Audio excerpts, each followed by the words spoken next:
Bismillah, walhamdulillah, wassalatu wassalamu ala rasulillah. Allahumma la sahla illa ma ja'altahu sahla, wa anta ya hayyu ya qayyum taj'alul hazna idha syi'ta sahla. Allahumma rzuqnal ikhlas wa fil qawli wal amali wan niyyah. Udzakirukum wa udzakiru nafsi bi ikhlasin niyati lillahi tabaraka wa ta'ala. Mari kita menghadirkan niat mencari ridha Allah subhanahu wa ta'ala dengan mendengarkan kajian ilmu agama sampai kepada pembahasan mengenai hak dan kewajiban suami istri.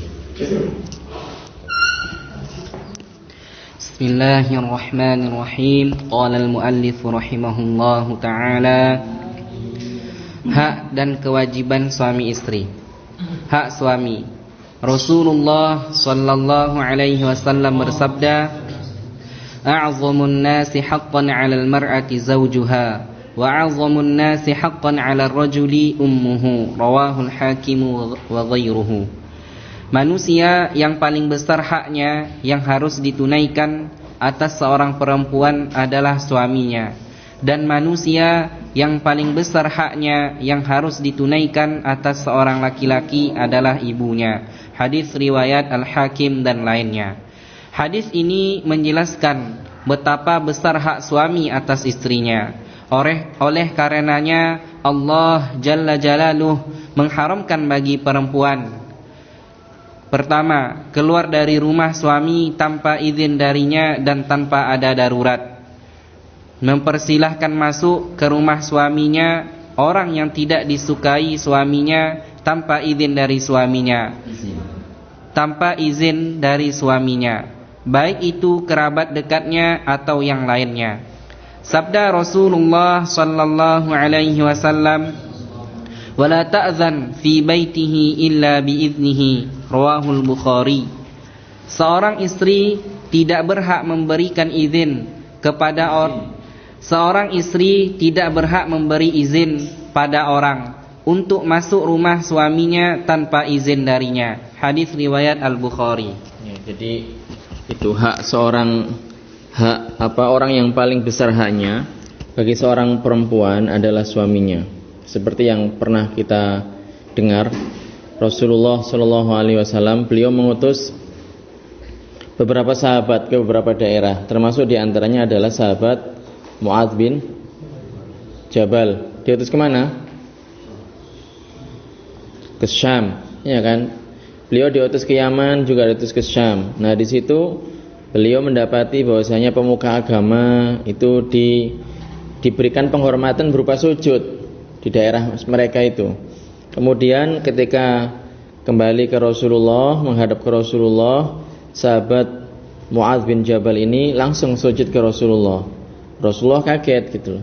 Mahadza ya Mu'adz gitu. Kemudian Mu'adz mengatakan bahwasanya di daerah tempat saya diutus itu seperti itu. Wa anta aula bidzalik, dan engkau lebih utama untuk mendapatkan yang seperti itu. Rasul mengatakan, la taf'al, law kuntu amuru ahadan an yasjuda li ahadin la amartul mar'ata an tasjuda li zawjiha. Jadi seandainya pun boleh manusia itu sujud kepada sama manusia, ya walaupun hanya untuk penghormatan, tapi hukumnya tidak boleh ya. Seandainya boleh, maka yang diperintahkan oleh Rasulullah atau yang disyariatkan adalah sujudnya seorang perempuan kepada suaminya. Jadi seandainya Rasul memerintahkan, maka yang beliau perintahkan adalah perempuan supaya sujud kepada suaminya. Nah, ini tidak lain dan tidak bukan menunjukkan betapa tinggi derajat seorang suami di hadapan istrinya. Oleh karenanya tidak boleh dibuat sembarangan. Oleh karenanya ada aturan-aturan yang harus dipenuhi oleh seorang perempuan. Seperti yang tadi disebutkan, tidak boleh keluar rumah. Di dalam kondisi apapun kecuali darurat, itu tidak boleh perempuan itu keluar rumah milik suaminya atau rumah yang disewa oleh suaminya, tidak boleh. Kecuali harus izin terlebih dahulu. Kalau perempuan sekarang kan ya nggak seperti itu. Mereka keluar, bahkan ya itu kadang memasukkan orang lain yang tidak diizinkan oleh suaminya. Itu. Jadi kalau bisa, ya bukan kalau bisa ya, sepatutnya ini kita amalkan. Saya pernah main ke rumah salah seorang ustadz Syahama juga gitu. Jadi pada saat itu saya ngajak teman ngajak teman saya ini bukan orang Syahamah, ke daerah Gresik juga. Kemudian ya saya tahu, dan istrinya ini juga tahu kalau saya ini teman suaminya gitu. Istrinya tahu kalau saya orang Syahamah, suaminya juga orang Syahamah. Kemudian saya masuk, ketok pintu, ngapunten katanya, mohon maaf ini Ustadz masih belum datang gitu. Ya saya nggak dipersilakan masuk. Ya saya paham karena memang seperti itu kan ketentuannya. Ketentuannya seperti itu. Jadi tidak mempersilahkan masuk kecuali mendapatkan izin dari suaminya. Apalagi kalau sendirian. Nah ini dikasih tahu nanti kalau punya istri. Jangan karena segan, jangan karena, apalagi kalau rumahnya lagi kosong tinggal istrinya, itu jangan diperbolehkan masuk itu. Jangan diperbolehkan masuk. Kadang kan yaitu awal-awalnya kan masuk dikira namu biasa. Ya kalau namu biasa, tapi kalau namu luar biasa kan bahaya itu. Jadi itu kita harus hati-hati kalau punya istri dikasih tahu. Jadi jangan karena segan kemudian itu begitu saja ada orang masuk gitu saja. Kalau tidak ada suaminya apalagi ya jangan diperkenankan masuk. Punya hak seperti itu. Kita punya hak. Itu. Bahkan seandainya pun kerabatnya sendiri. Ya sekarang kan banyak orang karena dikira kerabatnya sendiri kemudian dimasukkan ke dalam rumah. Pernah saya ceritakan kepada kalian kisah yang terjadi di Habasyah. Bagaimana seorang laki-laki bertamu ke rumahnya ponakannya sendiri. Kemudian suatu ketika dia pergi kerja, ya dikira ponakannya sendiri, tapi ponakan bukan ponakan kecil ini, ponakan besar, ponakan sudah menginjak remaja dewasa gitu. Kemudian ditinggal, apa yang terjadi? Yaitu main belakang dengan istrinya. Pulang-pulang ketahuan marah, ngapain? Ke dapur, ngambil pisau, ngapain? Ya bukan untuk motong buah menghidangkan, bukan, motong kuping ponakannya sendiri. Akhirnya apa, kan jadi cerita. Ya nggak sampai dibunuh, tapi jadi cerita. Kalau orang tahu, oh ini kok orang nggak ada kupingnya ini. ini kisahnya gimana ini? Kok orang nggak ada kupingnya? Kayak ular nggak ada kupingnya. Ular kan nggak ada kupingnya kan? Nah orang akhirnya cerita, oh ini dulu ini pernah selingkuh dengan istri dari pamannya. Pamannya marah, akhirnya seperti itu. Nah, itu kan apa? Kan masih kerabatnya sendiri. Itu makanya kita harus hati-hati. Jadi jangan karena kerabat kemudian ya, enggak, tetap harus hati-hati. Syariat adalah syariat. Itu diperhatikan. Jadi itu punya hak untuk tidak mempersilahkan masuk orang yang tidak diizinkan oleh suaminya. Punya hak untuk tidak mengizinkan masuk walaupun orang tersebut adalah kerabat dari suaminya. Biar apa? Biar tidak terjadi hal yang tidak diinginkan seperti ini. Kholwah gitu. Kadang kan nggak diperhatikan. Dikira iparnya sendiri, tapi ya ipar tapi itu pagar makan tanaman. Karena ada beberapa waktu yang lalu seorang laki-laki selingkuh dengan siapa? Dengan adik iparnya sendiri, adik istrinya sendiri. Ini makanya harus hati-hati. Kebanyakan peristiwa-peristiwa yang terjadi seperti itu adalah akibat tidak memperhatikan aturan-aturan yang sudah ditetapkan oleh syariat, sehingga terjadi hal yang seperti itu. Karena harus hati-hati.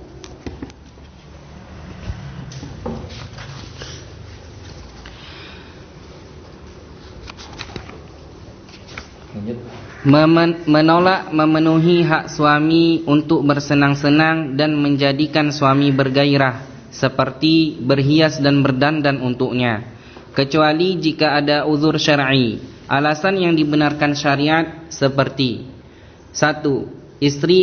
Istri dalam kondisi sakit sehingga tidak mampu memenuhi permintaan suami.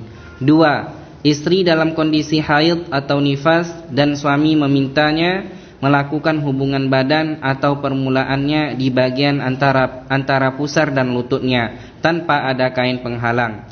3. Istri dalam kondisi waktu yang sempit untuk melaksanakan sholat wajib jika memenuhi permintaan suami.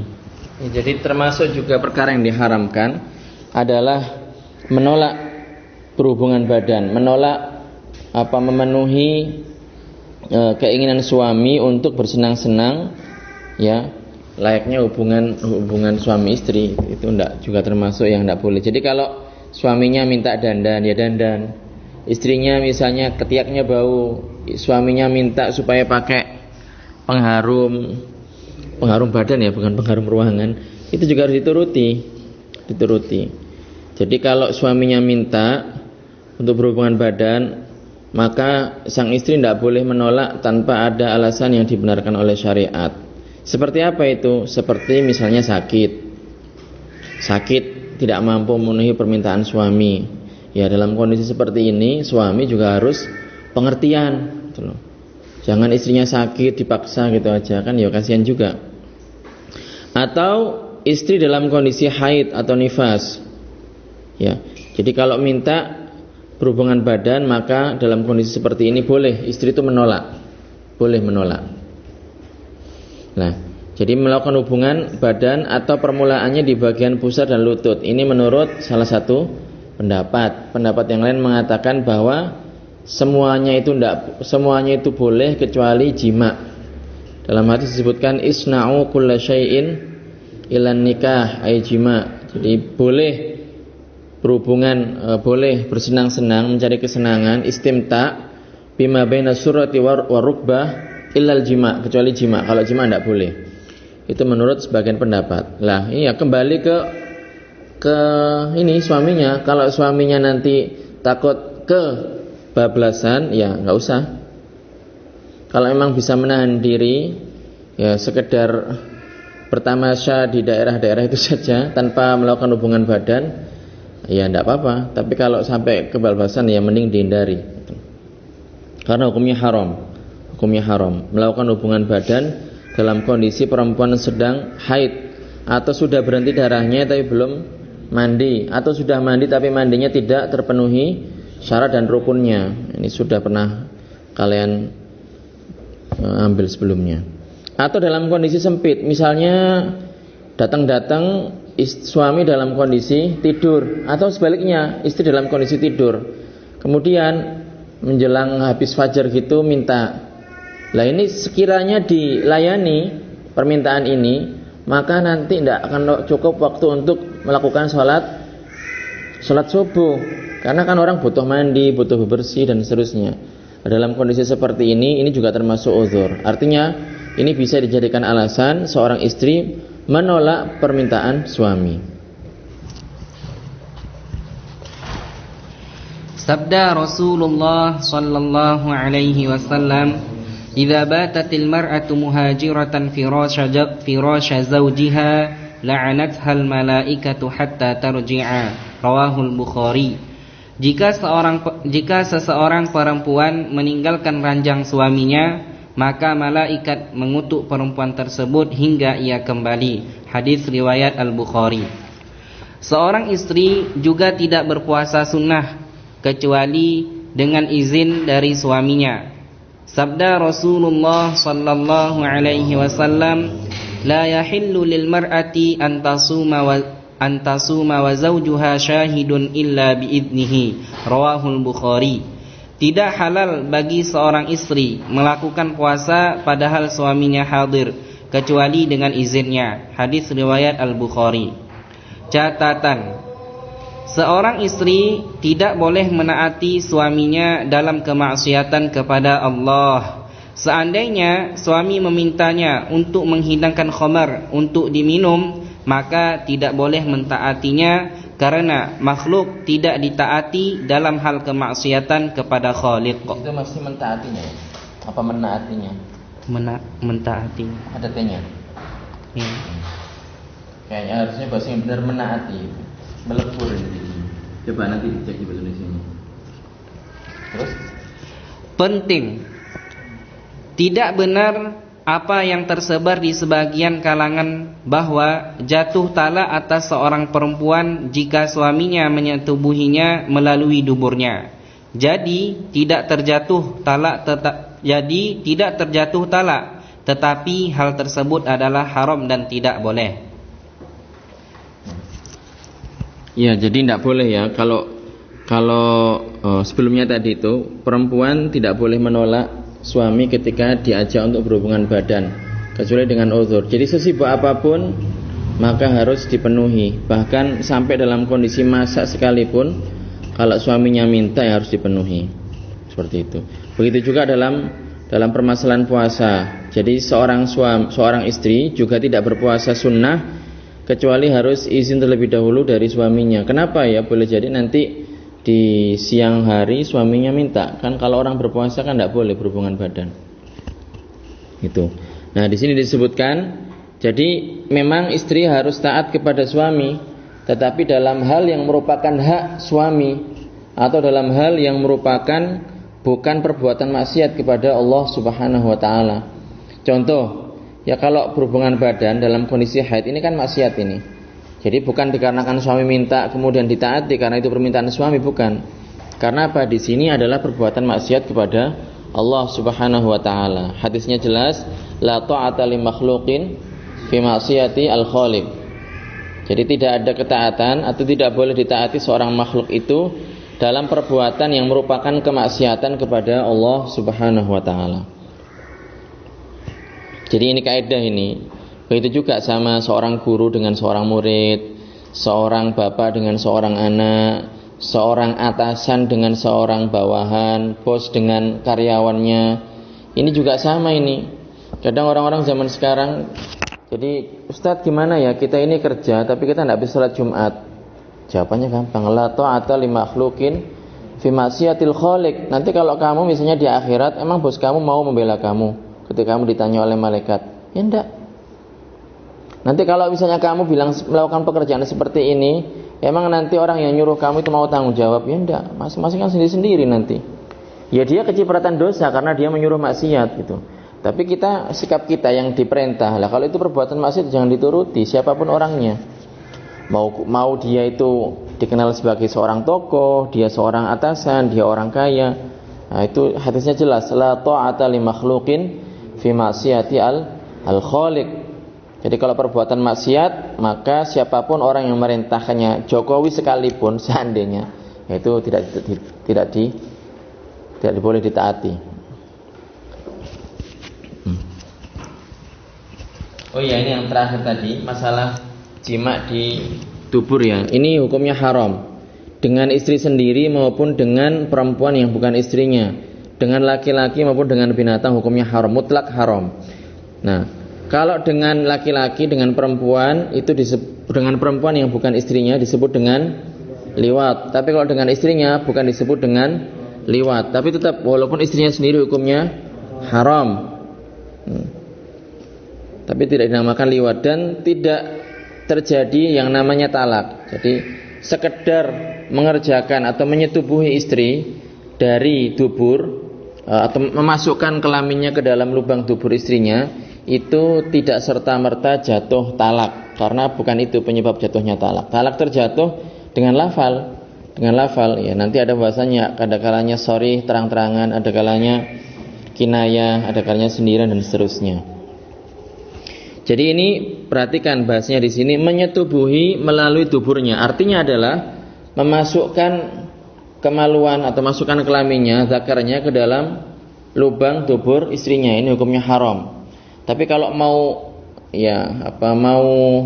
berhubungan dengan gaya-gaya tertentu dari lewat belakang umpamanya, tapi tidak dimasukkan ke dubur, dimasukkan ke farji perempuannya, tetapi lewat belakang umpamanya, lah itu hukumnya tidak haram, boleh. Wadih ya syabab? Paham ya? Hendra paham Hendra? Alhamdulillah. Ya, nanti kalau tanya ke Afan kan bingung dia jawabnya, nggak pengalaman soalnya. Jadi itu ya nanti paham sendirilah kalau sudah punya pasangan, sudah punya istri, paham sendiri. Jadi di hadisnya itu fiduburiha, laisa biduburiha. Kalau fiduburiha itu berarti memasukkan zakar ke dalam lubang dubur istrinya, itu hukumnya haram. Tapi kalau dalam posisi misalnya istri membelakangi suami, tapi bukan dimasukkan ke dubur, tapi dimasukkan ke farji, itu hukumnya boleh, tidak apa-apa. Muhim ya, biar orang tidak salah paham. Kalau orang tidak jelaskan gini, innallaha la yastahi minal haq, biar kalian paham gitu. Nanti kalian tidak paham, kalian jelasin tidak boleh. Enggak, bukan seperti itu. Paham ya? Baik, alhamdulillah. Hak istri. Di antara hak-hak istri atas suami adalah memenuhi kebutuhan nafkah, tempat tinggal dan pakaian.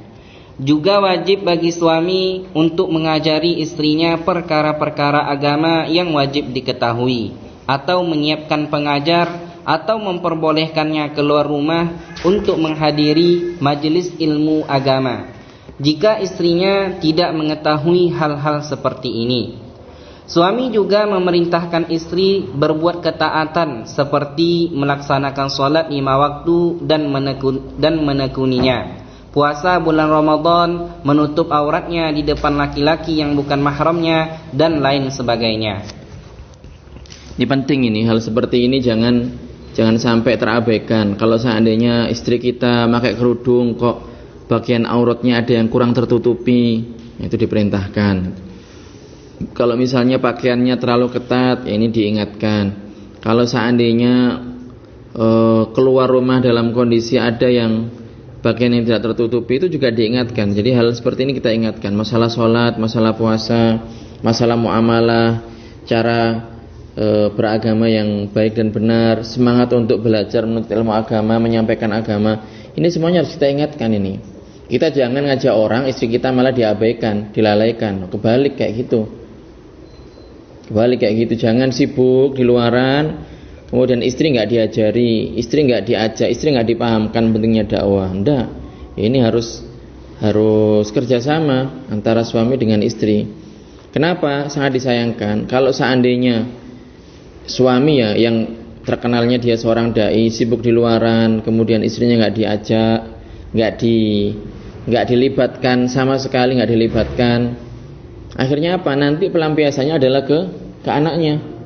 Itu lihat bapak kamu itu di luar terus, dakwah terus, ibu tidak pernah diperhatikan, kamu tidak ada perhatikan. Akhirnya apa? Secara kejiwaan anak ini terbentuk, dia nggak akan mau jadi kayak bapaknya. Jangan kayak bapak kamu, jangan kayak bapak kamu. Ibunya bilang seperti itu. Ya, makanya penting kita berdakwah ya di luar, tapi juga keluarga punya waktu.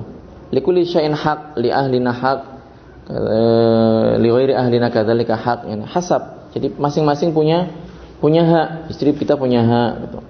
Orang lain juga punya hak untuk kita ajari dan seterusnya. Jadi jangan sampai kita terlalu sibuk di luaran, kemudian keluarga kita enggak diajari sama sekali. Ayatnya jelaskan qu anfusakum wa ahlikum nara. Wa ahlikum nar. Betapa indahnya kalau seandainya ini pasangan suami istri akidahnya sama-sama akidah Ahlussunnah wal Jamaah, sama-sama satu alma mater. Jadi satu rumah, satu misi, satu visi, membentuk keluarga Ahlussunnah wal Jamaah. Anak-anaknya sepakat, ya sudah, ya ini adik mau disekolahkan mau dimondokkan di pondok pesantren sama, udah sepakat, nggak ada pertentangan sama sekali. Lah kalau istrinya nggak paham, udah nggak usah mondok sama, jadi apa nanti? Jadi kayak bapak nanti. Cuman dakwah istrinya nggak pernah diperhatikan. Ya kalau nggak paham kan seperti itu. Kalau ada kan jenisnya seperti itu. Ya, makanya kalian ya ini dipraktekkan gitu. Nanti kalau punya istri ya, enak kalau punya istri paham gitu, suaminya harus ngapain, harus apa yang harus dikerjakan, ngapain. Tapi kalau nggak paham ya jadinya kasihan gitu. Kasihan suaminya, kasihan istrinya, kasihan anaknya.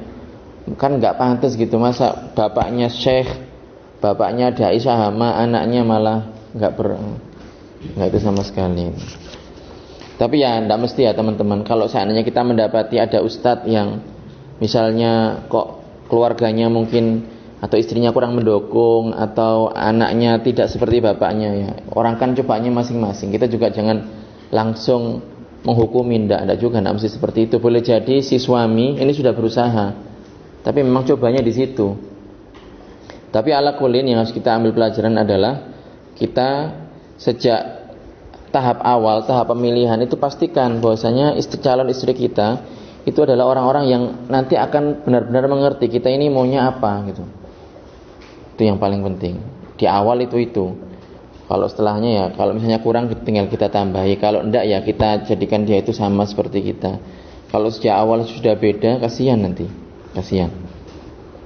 Misalnya kuliah di Lebanon, S1, S2, dapat istri, istrinya nggak paham. Kan sayang gitu, ilmu yang dia dapatkan bertahun-tahun di Lebanon nggak termanfaatkan sebagaimana mestinya. Mau dakwah dihalangi sama istrinya. Paham? Jadi makanya nanti yang kuliah ke Lebanon, yang bisa berangkat ke sana, kalau sudah pulang bisa nanti komunikasi dengan saya. Serius saya, serius.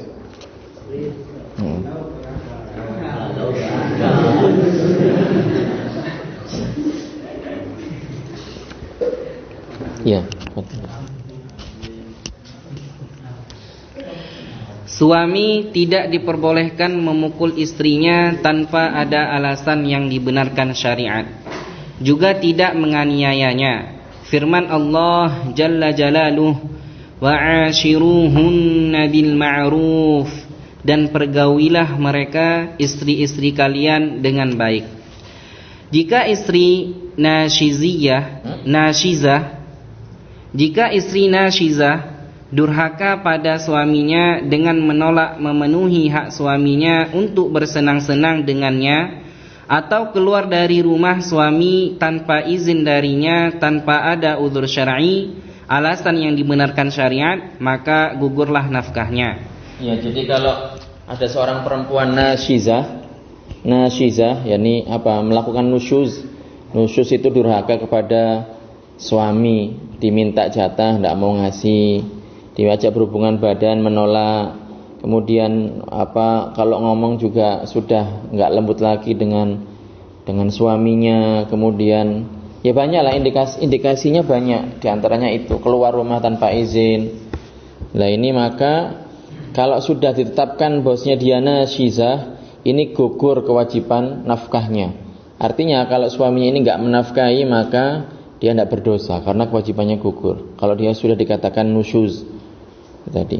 Nah dalam kondisi seperti ini bagaimana? Ya dinasihati, ittaqillah fa inna nusyuza yusqitun nafaqah. Jadi karena nusyuz itu bisa menggugurkan nafkah. Dinasihati, kemudian kalau enggak mempan ya didiamkan, enggak diajak ngomong sampai paham gitu. Kalau nanti paham ya diperlakukan seperti itu. Kalau enggak paham malah jadi ya enggak usah dibegitukan. Nasihati. Nah, jalan yang terakhir adalah dipukul.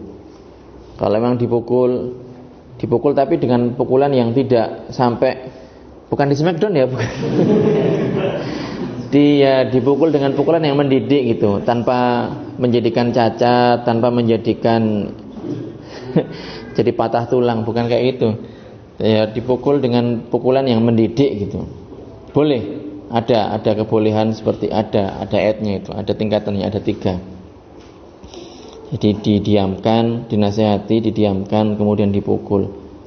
Itu ada itu. Tapi tadi dengan pukulan yang mendidik, tidak melukai, tidak mematikan, tidak menjadikan cacat seumur hidup. Dengan catatan itu membawa ada manfaatnya, ada efeknya. Kalau tidak ada efeknya ya tidak usah dilakukan itu. Jadi diminta untuk bertakwa kepada Allah Subhanahu wa taala. Nasihati. Jadi ini adalah kewajiban dan hak masing-masing dari suami istri. Kewajiban suami berarti haknya istri. Kewajiban istri berarti haknya suami. Jadi seperti itu. Nah, orang kalau belajar kayak gini, istri tahu haknya, suami tahu haknya. Istri tahu kewajibannya, suami tahu kewajibannya. Kalau tahu masing-masing kayak gini enak. Suami itu tidak akan menuntut sesuatu yang bukan haknya. Istri juga tidak akan menuntut sesuatu yang bukan haknya. Istri dia paham, pernah ngaji kan di Saham, alhamdulillah. Dia nggak akan menuntut macam-macam ke suaminya. Ya, ayo kita rekreasi tiap minggu misalnya. Kan tidak wajib itu seperti itu. Jadi inilah pentingnya orang itu ngerti, belajar biar dia tahu mana hak dan mana kewajibannya. Kalau seandainya mau berbuat baik bagaimana? Nambah misalnya pengen membelikan perhiasan buat istri, nyenengin hati istri, ngajak jalan-jalan umpamanya, atau istri misalnya nyucikan baju suami, memasakkan buat suami, itu kan bukan kewajiban itu. Jadi kalau kita punya istri nggak masakin kita, nggak nyuciin baju kita, ya bukan hak dia, bukan kewajiban dia itu. Jadi kita nggak boleh nuntut gitu. Cuman itu kebiasaan yang berlaku di kita adalah seperti itu. Lah, karena ini suatu kebiasaan seperti itu, kita ingatkan istri kita, kalau sampean niat lillahi ta'ala, nyuciin baju saya, ngelipatin baju saya, masakin yang enak buat saya setiap hari, itu kalau niat ya dapat pahala, kalau enggak ya cuman dapat capek dan lelah saja. Nafkahnya enggak nambah, ya kan? Dia cuma dapat capek dan lelah. Makanya itu pentingnya untuk saling mengingatkan, diingatkan masalah niat itu. Dalam kondisi seperti ini, yang seyogyanya dilakukan suami adalah menasihati dan mengingatkan istri terkait perkara yang wajib baginya dan memerintahkannya untuk bertakwa kepada Allah. Adapun selain itu, dari kebaikan yang biasa dilakukan suami untuk istrinya atau biasa dilakukan istri untuk suaminya, maka itu adalah ihsan, bakti yang berpahala jika disertai dengan niat yang benar. Ya, dengan niat yang benar. Terus? Jadi, masing-masing dari suami maupun istri mempunyai hak-hak yang harus dipenuhi oleh pasangannya. Sungguh kebahagiaan lahir batin yang akan diraih jika suami istri mengamalkan kandungan dari sabda Rasulullah sallallahu alaihi wasallam berikut. Untuk suami, man kana yu'minu billahi wal yaumil akhir fa idza syahida amran falyatakallam bi khairin aw liyaskut wastausu bin nisa fa innal mar'ata khuliqat min dhila'in wa inna a'waja shay'in fi dhila'i a'lahu in dhahabta tuqimuhu kasartah wa in taraktahu lam yazal a'waj istausu bin nisa'i khaira rawahu syaikhan. Barang siapa beriman kepada Allah dan hari akhir, maka jika menyaksikan sesuatu maka hendaklah mengatakan dengan baik atau hendaknya diam dan bersikap baiklah kepada para istri. Karena perempuan tercipta dari tulang rusuk, dan tulang rusuk yang paling bengkok adalah bagian atas. Jika kamu hendak meluruskannya, niscaya kamu akan mematahkannya, dan jika kamu biarkan, maka dia akan tetap bengkok. Maka bersikap baiklah kepada para istri. Hadis riwayat Al-Bukhari dan Muslim. Akmalul mu'minina imanan ahsanuhum khuluqa wa khiyarukum linisaihim. Rawahu Ibnu Hibban. Orang mukmin yang paling sempurna imannya adalah yang paling baik akhlaknya. Sebaik-baik kalian adalah yang paling baik terhadap para istrinya. Hadis riwayat Ibnu Hibban. Jadi ini di sini di antara yang bisa dipahami dari hadis ini adalah harus menjaga komunikasi yang baik. Jadi kalau terjadi sesuatu di keluarga, di antara suami dan istri, harusnya komunikasi. Kenapa kok istri saya jadi seperti ini? Ya itu nanya langsung sama orangnya, jangan diem gitu aja, diem tapi malah tidak menyelesaikan masalah, malah menjadikan masalah semakin tambah parah. Itu maksudnya. Di sini katakan falyatakallam bi khairin. Jadi ya dikatakan tapi dengan cara yang santun. Kenapa Dek? Adik sudah nggak sayang sama abang lagi? Apanya kayak gitu. Atau kenapa Mas? Apa makanannya kurang enak atau gimana gitu? Enakan di restoran ya? Gitu umpamanya. Itu ditanya. Jadi perlu ada hal-hal yang semacam itu di keluarga itu. Jadi biar nggak ada miskomunikasi. Kalau dibiarkan lama kelamaan jadinya apa? Suuzon nanti. Berburuk sangka, ini jangan-jangan ada pil ini. Pil itu pria idaman lain. Atau ada will. Jangan-jangan ada pelakor atau pebinor. Ini orang sekarang aneh-aneh aja bikin istilah seperti itu. Jadi makanya harus dijaga komunikasinya. Auliyaskut, kalau enggak ya sabar gitu loh. Misalnya dia sudah tahu karakter istrinya seperti itu, ya sabar. Mungkin sekarang sabar dulu. Atau dia tahu suaminya karakternya seperti itu, selama memang bukan maksiat, ya sabar. Nah, di sini dikatakan wastausu bin nisa fa innal mar'ata khuliqat min dhila. Ini maksudnya adalah Sayyidatuna Hawa, ibunda Hawa, beliau yang diciptakan dari tulang rusuk.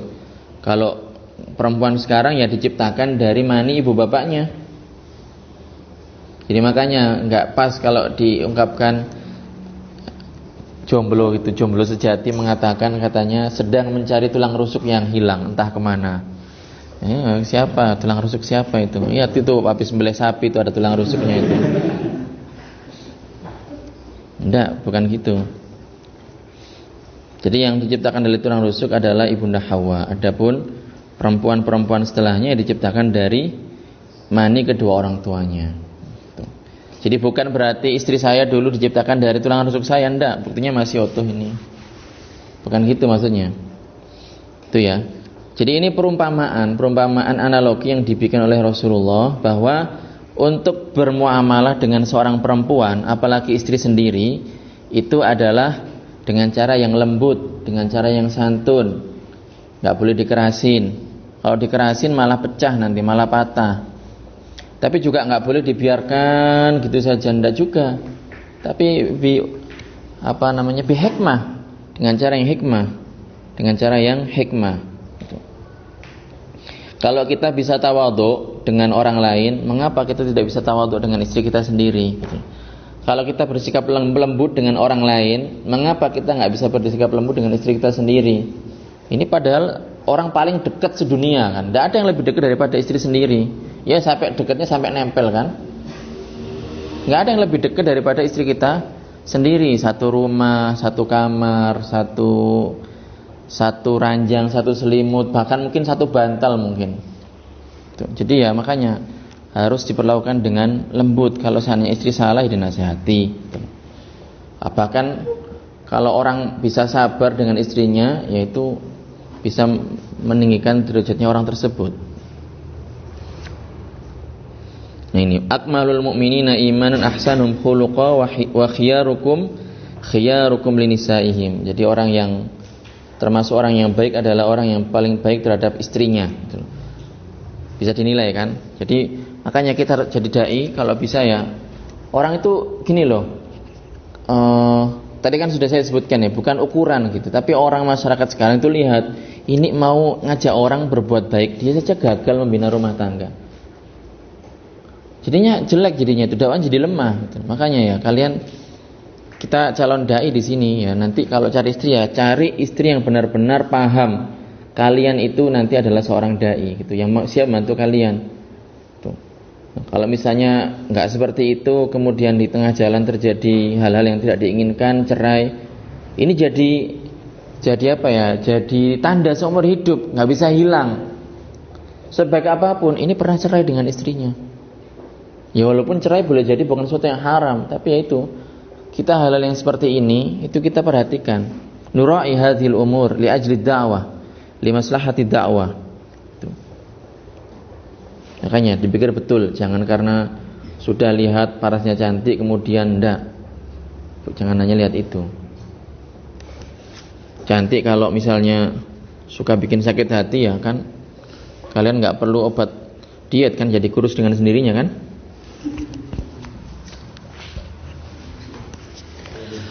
Untuk istri, idza shallatil mar'atu khamsaha wa shamat syahraha wa hassanat farjaha wa ata'at ba'laha dakhalat min ayyi abwabil jannati sya'at.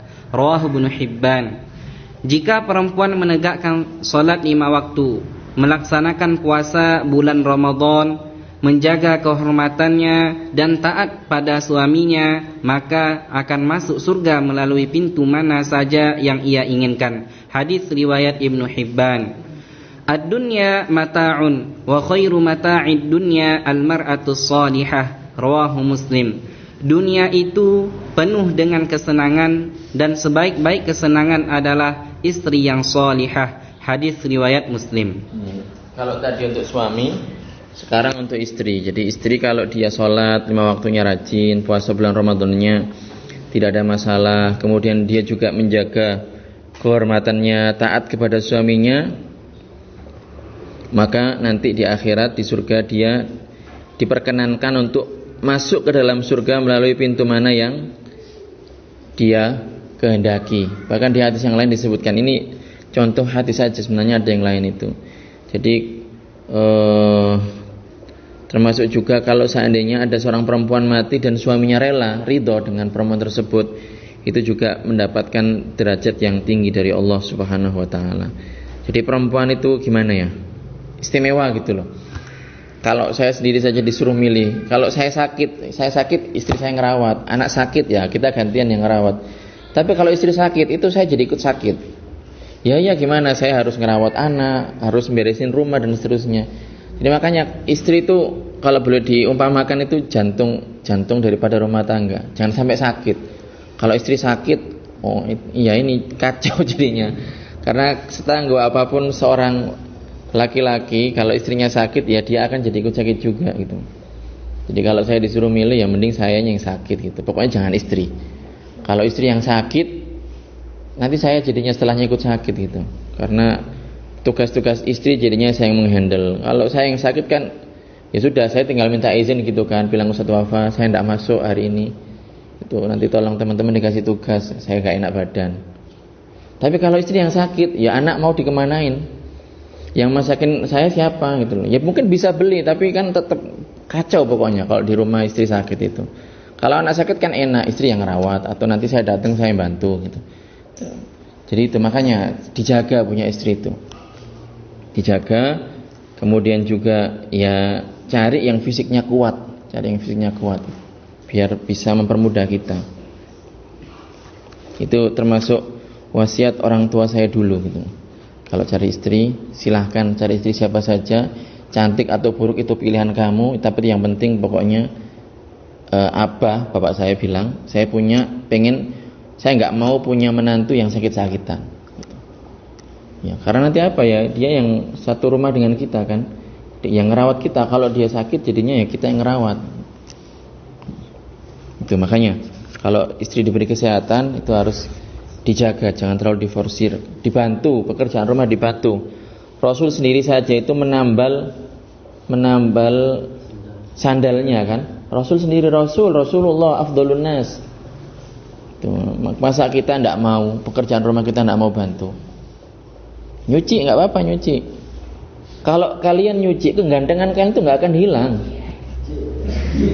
Ya, kalau ganteng kan nyuci ya tetap ganteng kan. Tampan itu tampan, nggak akan berkurang gitu.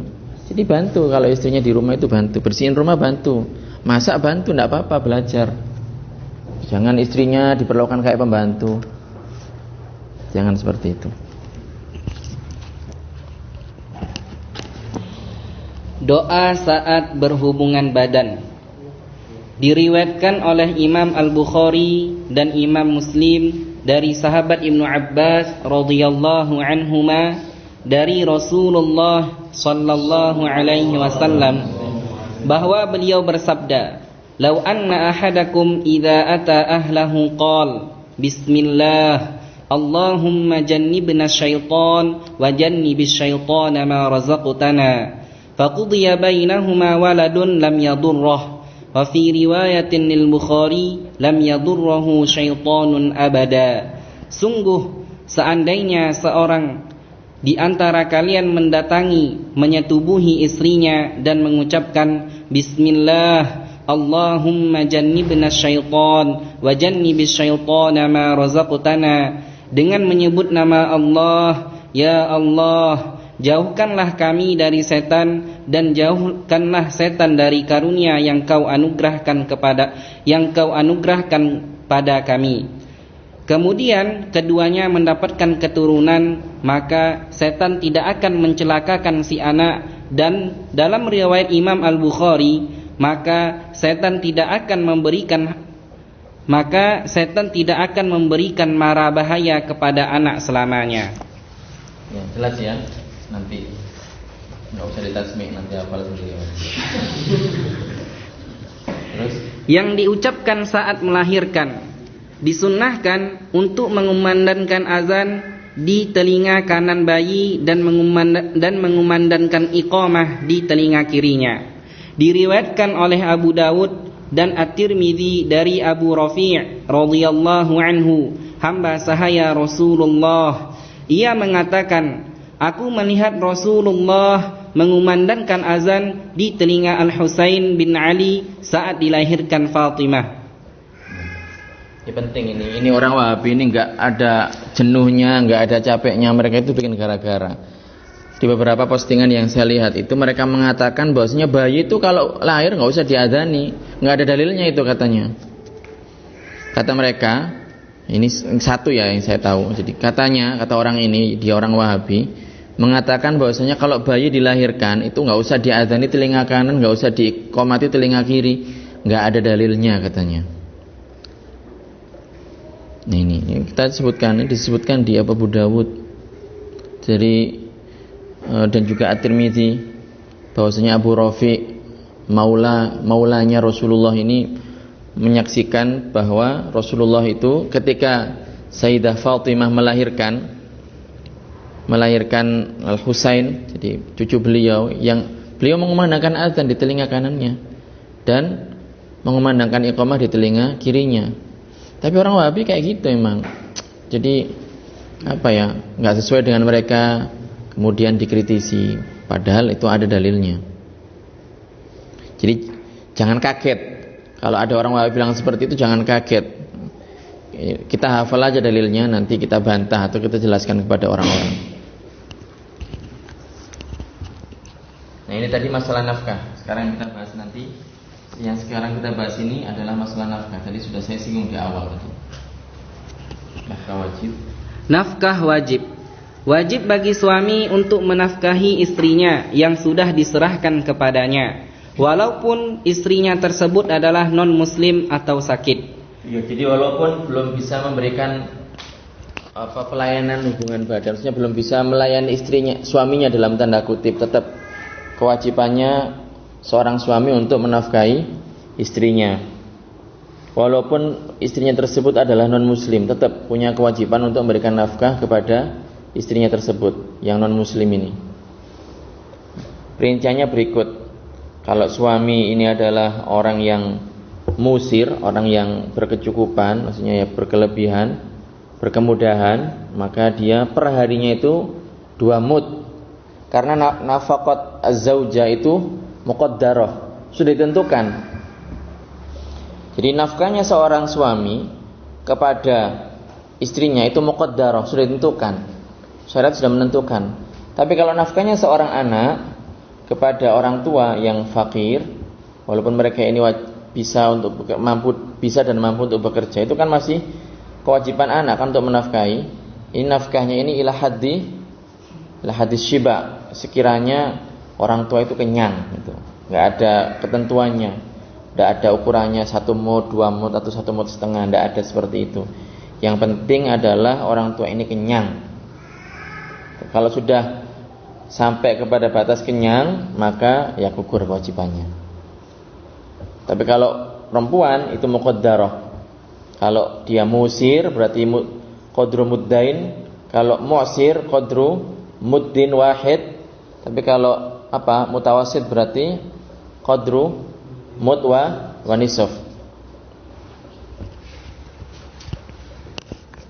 Berikut perinciannya. 2 mud setiap harinya dari makanan pokok yang biasa dikonsumsi di daerah tersebut bagi suami yang musir dalam kondisi yang berkemudahan. Ini maksudnya musir. Terus 1 mud bagi suami yang mu'sir dalam kondisi yang berkesulitan. 1,5 mud bagi suami yang mutawassit dalam kondisi yang sedang. Jadi itu untuk makanan pokoknya ditentukan seperti itu. Ada ketentuannya. Terus suami juga menanggung keperluan penggilingan. Tahu penggilingan? Tahu Ustaz. Diapain itu? Digiling. Pengadonan dan perapian atau pemanggangan. Jadi gini loh, ini yang nyiapin semuanya suami. Istri itu nggak ngapa-ngapain, duduk manis gitu. Kalau sedang dibutuhkan ya siap sedia gitu, nggak ngapa-ngapain. Bukan kewajibannya itu. Jadi yang nyiapin makanan ya suami, bukan istri. Yang masak ini kan suami, bukan istri. Makanya kalau kita punya istri, kok istri kita mau masak, mau nyuci, masya Allah, hanian. Masih kurang bersyukur kayak gimana itu punya istri kayak gitu. Doang kita gitu mau punya anak. Nah, ini kalian kira punya anak itu enak apa? Maksudnya nggak sakit apa? Sakit itu. Sebagian kemarin itu saya lihat gitu ada kejadian-kejadian lucu yang terekam ketika seorang ada perempuan-perempuan yang melahirkan. Sebagian suami itu ada yang pingsan.